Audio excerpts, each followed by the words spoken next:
মাঝে মাঝে বিদ্যুৎ চমকাচ্ছে দূর আকাশে। ট্রেনটা ধোঁয়া ছেড়ে ধীরে ধীরে স্টেশনে এসে দাঁড়ালো। স্টেশনটায় যেন নিস্তব্ধতা জমাট বেঁধে আছে। দু একটা কেরোসিন ল্যাম্প টিমটিম করছে। ঝিঝি পোকার ডাক, দূরে কুকুরের ঘেউ ঘেউ, আর বাতাসে শুকনো পাতার মর্মর আওয়াজ, এই সব মিলিয়ে এক অদ্ভুত পরিবেশ। ট্রেনের কামরা থেকে ধীরে ধীরে নামলো চারজন যুবক, রঞ্জিত, জয়, বিক্রম আর সুজিত।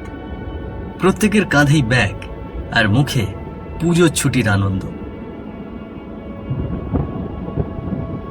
এই তো নামলাম শেষমেশ। ধূপগুড়ি স্টেশনটা চমৎকার, তাই না? শহরে ধোঁয়া নেই, কোলাহল নেই।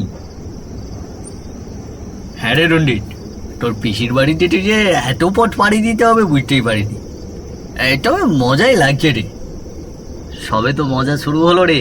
চল সামনে গিয়ে গরুর গাড়িতে চাপতে হবে। বাহ, স্টেশন তো রাতে একেবারে অন্যরকম লাগছে রে। ট্রেনটা আবার হুইসেল বাজিয়ে ছেড়ে গেল স্টেশন। ধীরে ধীরে অন্ধকারে হারিয়ে যায়। ট্রেনের আলো দূরে মিলিয়ে যায়। তারা স্টেশন থেকে একটু দূরে এগিয়ে পায়ে হেঁটে রওনা দেয়। চারপাশে আর কোনো লোক নেই। ওই দেখ, সামনে একটা গরুর গাড়ি দেখা যাচ্ছে। একটু দূরেই চোখে পড়ে একটা গরুর গাড়ি, মাটির পথের পাশে দাঁড়িয়ে। ছাউনি দেওয়া কাঠের গাড়ি, দুটো গরু মাটির দিকে মাথা নিচু করে দাঁড়িয়ে আছে। গাড়ির সামনে বসে আছে একজন গরুর গাড়িওয়ালা, ধুতি পরা, মাথায় গামছা বাঁধা। আর গাড়িতে রাখা আছে একটা লণ্ঠন, টিম টিম করে জ্বলছে। ও দাদা, যাবেন নাকি? আগে কোথায় যাবেন দাদা বাবুরা? আমরা মোহনপুরের তালুকদার বাড়িতে যাব। সেখানে আমার পিসিমা থাকেন। দাদা, যাবেন আপনি? তাই নাকি? আগে আমি চিনি তো। চলুন চলুন বাবুরা, এখনই রওনা দিলে 10টার মধ্যে পৌঁছে যাবেন তালুকদার বাড়ি। ছেলেরা একে একে গরুর গাড়িতে উঠে বসে। গাড়ি ধীরে ধীরে চলতে শুরু করে কাদা পথ ধরে।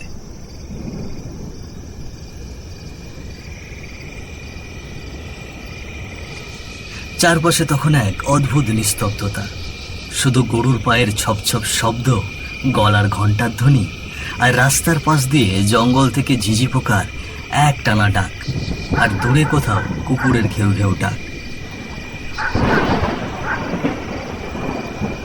তখনও আকাশটায় বিদ্যুতের ঝলকানি মারছে মাঝে মাঝে। শহরের কোলাহল ছেড়ে আসা এই রাতে যেন এক অন্য জগতে প্রবেশ করলো রঞ্জিত আর তার বন্ধুরা। চারপাশে গাছপালা মাথা নিচু করে দাঁড়িয়ে, যেন গোপন কিছু লুকিয়ে রেখেছে। আর কত দূর রে রঞ্জিত? তুই তো বলেছিলি তোর পিসির বাড়ির গ্রামটা নাকি খুব সুন্দর। রাতের বেলা তেমন একটা বোঝা যাচ্ছে না, তারপরেও মনে হচ্ছে সত্যিই প্রকৃতিটা সুন্দর। আর বেশি না রে, আর আধ ঘন্টার মতন। পিসির বাড়িটা আসলে গ্রামের একেবারে শেষ প্রান্তে। বাড়িটা নাকি আমার দাদুর ছিল। পিসি বিয়েতে কিছুই করেনি। দাদু ওই বাড়িটা পিসিকেই দিয়েছে। দাদু মারা যাওয়ার পর থেকে বাবা শহরে আমাদের নিয়ে সেটেল হন, আর পিসি দাদুর বাড়ি দেখাশোনা করেন আর থাকেন। খোলা প্রকৃতি, চারিদিকে গাছপালা, একপাশে ছোট্ট নদীও আছে। ছোটবেলা একবার বাবার সঙ্গে গিয়েছিল, তখন থেকে ইচ্ছে ছিল আবার যাব। আর সেই জন্যই পুজোর ছুটিতে এত জেদ করে আসলি, তাই না? হ্যাঁ রে, বাবা তো আসতেই দিতে চাইছিল না, বলছিল শহরের বাইরে কোথায় যাবি। পরে মাকে বলে রাজি করিয়ে ছাড়লো। আমি মাকে বললুম সবাই মিলে গেলে ভালোই লাগবে। হ্যাঁ, পরিবেশটার কথা শুনে ভালোই লাগছে, কিন্তু রাতটা আজকে একটু অস্বাভাবিক ঠেকছে না রে? দেখ না, আকাশে কালো মেঘ ঢাকা, বারবার কেমন যেন বিদ্যুৎ চমকাচ্ছে।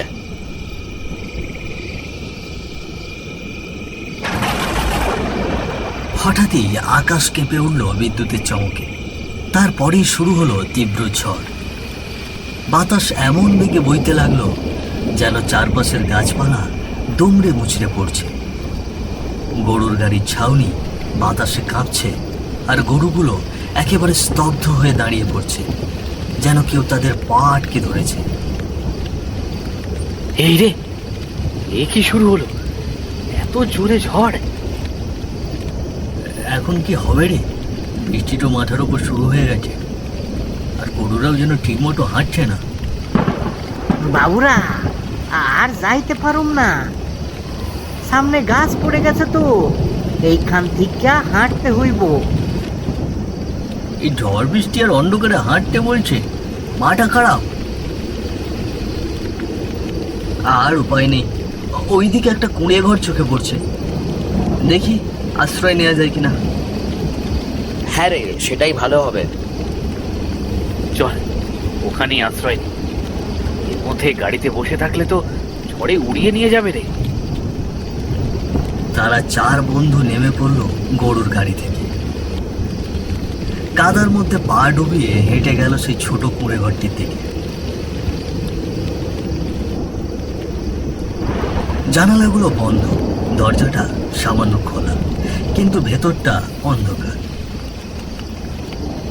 তারা দরজার সামনে গিয়ে দাঁড়ালো। ঝড়ে পেছনের গাছগুলো দুলছে, যেন কারা ফিসফিস করে ডাকছে।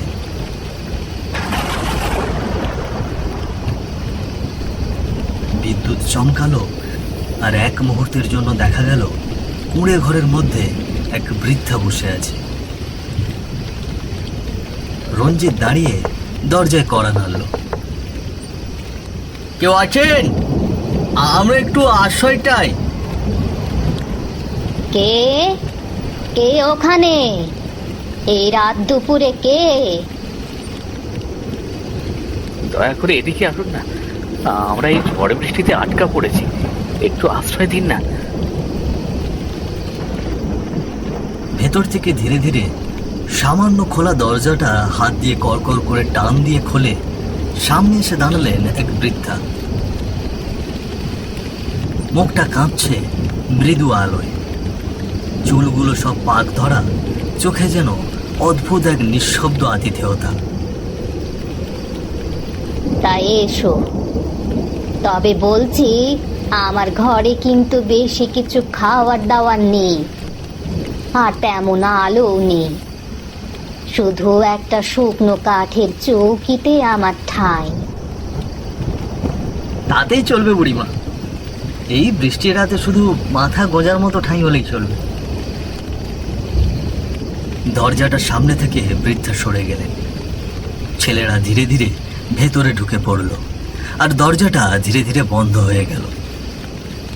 ঘরের মধ্যে এক কোণে রাখা ছোট্ট একটা লণ্ঠন মিটমিট করে জ্বলছে। তা তোমরা কোথায় যাবে এই বাতলা রাতে?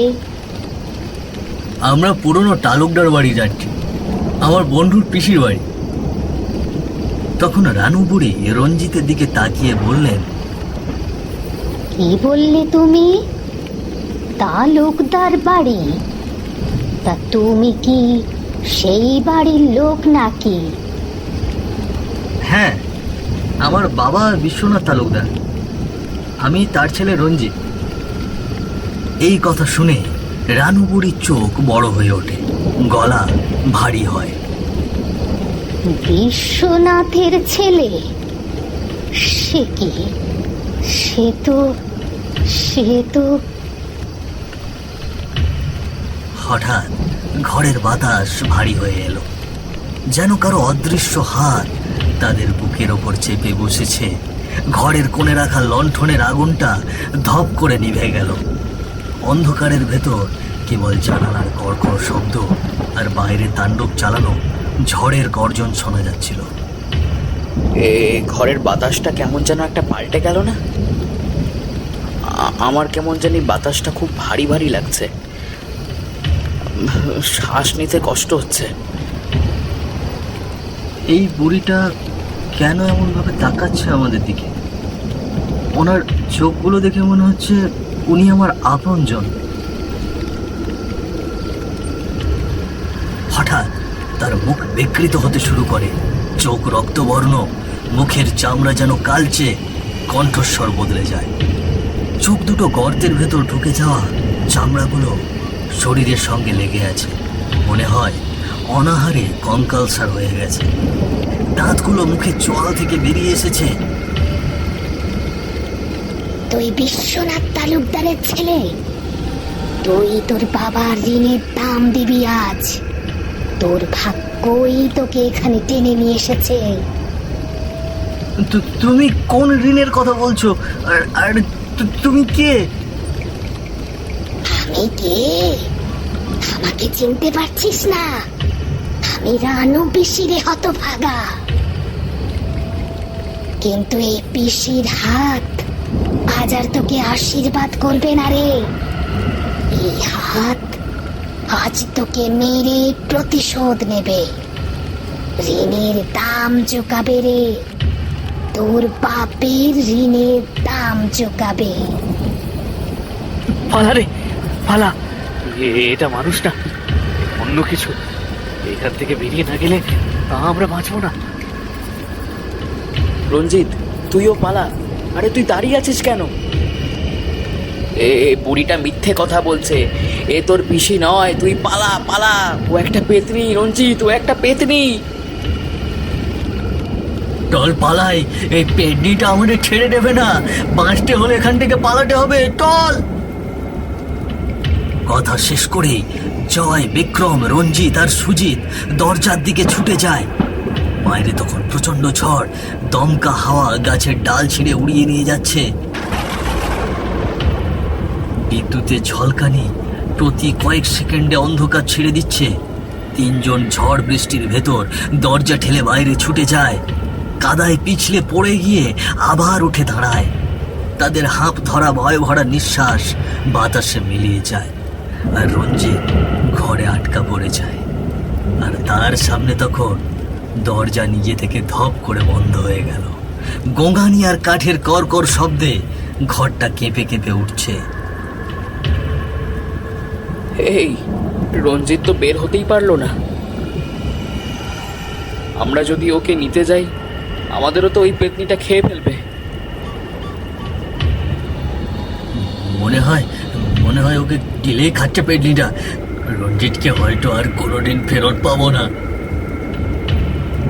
ঘরের ভেতর রানু বুড়ির শুকনো ঠান্ডা হাসি প্রতিধ্বনিত হয়।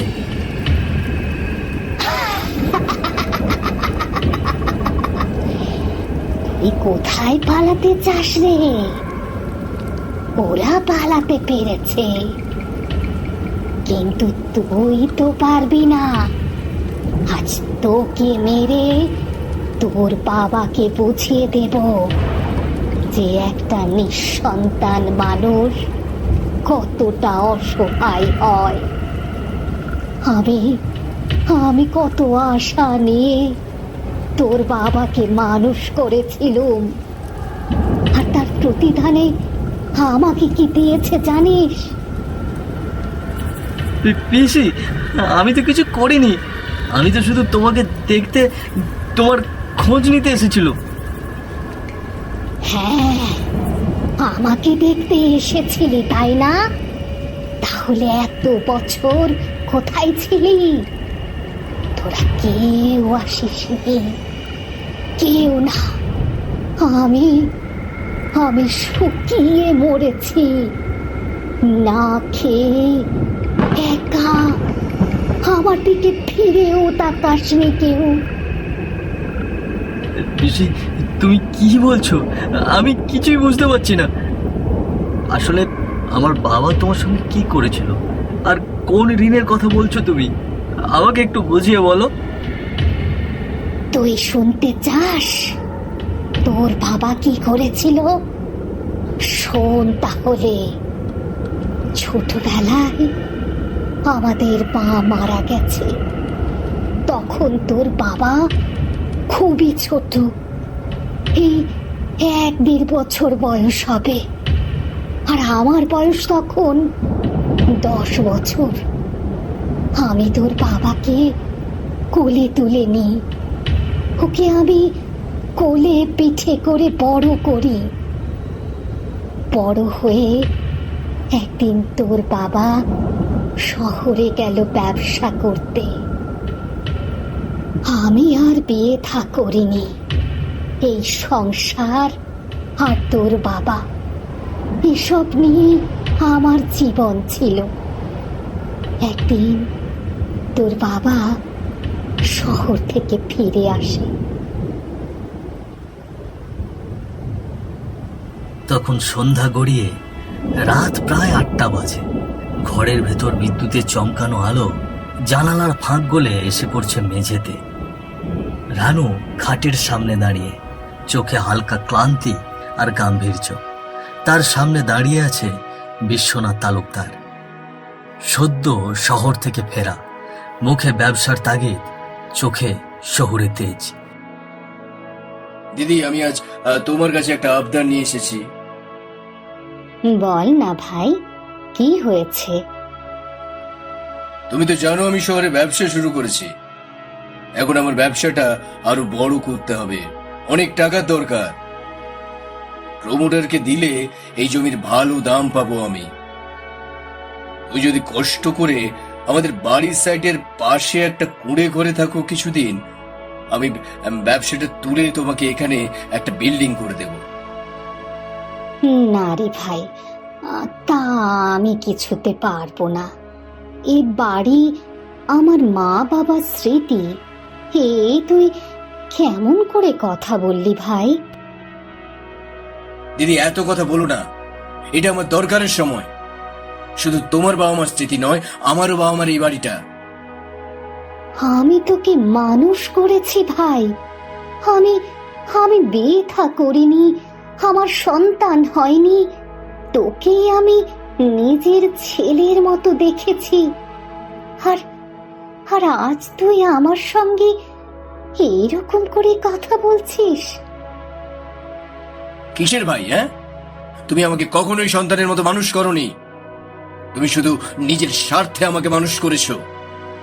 যদি আমার মায়ের মতো হতে, তাহলে এই বাড়িটা আমাকে দিয়ে দিতে তুমি।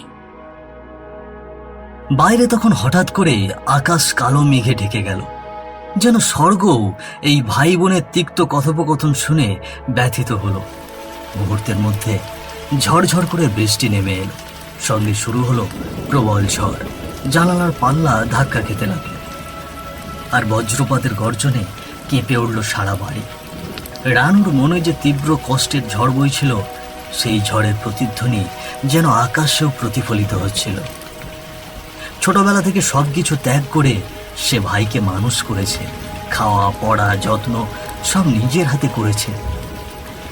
অথচ আজ সেই ভাই তার সামনে দাঁড়িয়ে শীতল স্বরে বলছে, তুমি আমাকে কখনোই সন্তানের মতো মানুষ করনি। রানু যেন বিশ্বাসই করতে পারছিল না। একের পর এক বজ্রপাত বাইরে কাঁপিয়ে দিচ্ছে, মনে হচ্ছিল যেন আকাশও অভিমান করে গর্জে উঠছে তার সঙ্গে। হ্যাঁ রে ভাই, তুই ঠিকই বলেছিস। আমি স্বার্থের জন্যই তো তোকে মানুষ করেছি। কিন্তু এ বাড়ি আমি কোনো প্রমোটারকে দেব না, কারণ এটা আমার মায়ের গড়া বাড়ি। মা তোকে আমার কাছে রেখে গিয়েছিল। মা বলেছিল, মা তুই ওর মা হোস, ওকে মানুষ করিস। আমি মায়ের কথা রেখেছি। তুই আজও আমাকে চিনলি না রে ভাই। আমার দুনিয়ায় তুই ছাড়া তো আর কেউ নেই। দিদি, আমি আর কিচ্ছু শুনতে চাই না। তুমি ওইখানে কুঁড়ে ঘরে থাকো। আমি ব্যবসাটা বড় করে একটু সেরে উঠলে তোমাকে বিল্ডিং করে দেব। এরপর এই কলা বাগানের ধারে একটা কুঁড়ে ঘর তৈরি করে তোর বাবা আমাকে রেখে চলে গেল। আর ফিরেও এলো না, খবরও নিল না। আমার অসুস্থতার খবর শুনেও শহর থেকে এলো না। দিন কি দিন আমি দুর্বল হতে লাগলুম। আমার খাওয়া জুটত না, চিকিৎসা হয়নি। শেষে আমি এখানেই একলা ধুকে ধুকে মারা গেলুম। আমার সৎকার পর্যন্ত করতে এলো না সে। হঠাৎ বিদ্যুতের ঝলকে আকাশটা ফেটে পড়ল। মুহূর্তের মধ্যে কানে এলো গর্জন, যেন অভিমানী আত্মার কান্না মাটির গভীরে গড়িয়ে যাচ্ছে। বাতাসে গাছের পাতা উল্টে উল্টে কাঁপছে, দূরে শিয়ালের ডাক মিলিয়ে যাচ্ছে বজ্রের শব্দে। তোর বাবা টাকার নেশায় মত্ত হয়ে আমাকে মেরে ফেলেছিল ধীরে ধীরে। তাই তাই আজ আমি তোর প্রাণ নেব রঞ্জিত, আমি তোর প্রাণ নেব, যেন তোর বাবা বুঝতে পারে নিঃসন্তান হয়ে থাকাটা কতটা কষ্টে। সে আমাকে কষ্ট দিয়ে মেরেছে, তাই তাই আমি তোর ওপর দিয়ে তার ঋণের দাম চুকাবো।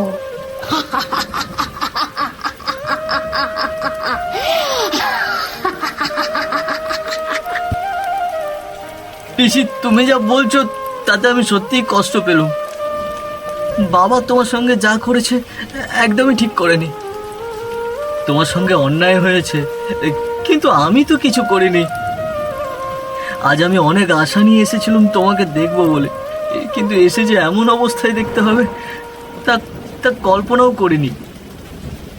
এই, তুই এই আবেগী কথা বলে আমাকে ফাঁকি দিতে পারবি না। আমি আমি এখন আর তোর বেশি নই। আমি এক মৃত আত্মা। আমি প্রতিশোধের জন্য ফিরে এসেছি।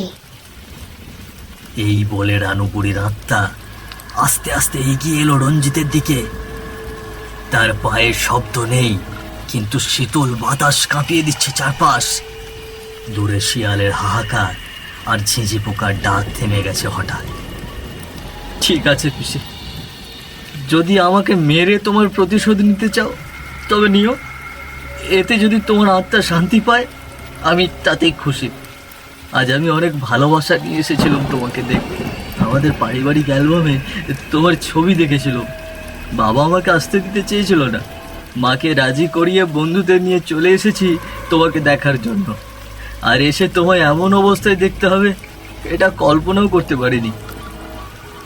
রঞ্জিতের কথা শুনে রানু বুড়ির হাত থেমে গেল। চোখের ভেতর অদ্ভুত এক নরম আলো জ্বলে উঠল, যেন বছরের পর বছর জমে থাকা অভিমান ভেঙে গিয়ে ভালোবাসার স্রোতে মিলিয়ে যাচ্ছে। না রে, তোকে আমি মারতে পারবো না, পারবো না। তোর বাবা আমার সঙ্গে যা করেছে তার শাস্তি তোর উপরে চাপিয়ে দিলে আমি অন্যায় করব না। তা আমি পারি না, তা আমি পারি না। তুই অনেক বড় হবি রে বাবা, আর প্রতিজ্ঞা কর যে এই সমাজে যেন আর কেউ এরকম অন্যায় না করতে পারে। সেটা তোরা দেখবি, হ্যাঁ হ্যাঁ, সেটা তোরা দেখবি। রানু বুড়ির আত্মা বুঝতে পেরেছে রঞ্জিত তাকে খুঁজে এসেছে শত্রুতায় নয়, ভালোবাসার টানে। সেই ভালোবাসাই তার জমাট বাঁধা অভিমান ভেঙে দিল। শোন বাবা, অন্যায় কাউকে ছেড়ে দেয় না। লোভ মানুষকে পরিচয় ভুলিয়ে দেয়, অন্ধ করে দেয়। কিন্তু জীবনে এমন লোভ করিস না রে যা মানুষের সম্পর্ককে ছিন্ন করে দেয়। এই কথা বলে রানু বুড়ির আত্মা ধীরে ধীরে মিলিয়ে গেল অন্ধকারে। বাইরে তখন বৃষ্টি থেমে গেছে, কিন্তু আকাশের কোণে বিদ্যুৎ চমকে জল জল করে উঠল, যেন অভিমানের শেষ ঝিলিক।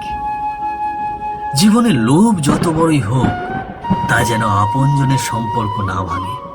অন্যায় যত বছর আগেরই হোক, তার ফল একদিন ফিরে আসে। ভালোবাসা আর ক্ষমাই পারে অভিমান ভাঙাতে। যে স্মৃতি ভালোবাসায় গড়া তা কখনো বিক্রি হয় না।